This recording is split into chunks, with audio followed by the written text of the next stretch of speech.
না এসব কথা কইব না, আমার ওতে নেই।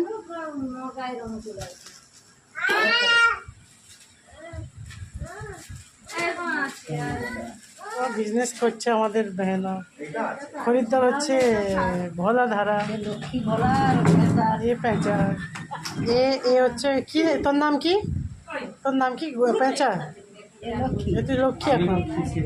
এখন পেঁচা এই যে পূজার বাজার বিক্রি করতে এসছে, আপনারা দেখুন, এ লক্ষ্মী এখন, এ খরিদ্দার, আর এই আমার বোন শাড়ি বিক্রি করছে, কি হয় পেঁচা।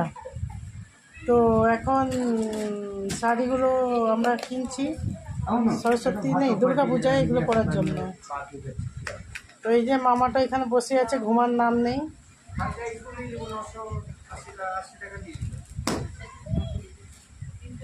এই হিসাব টিসাব করছে আমার।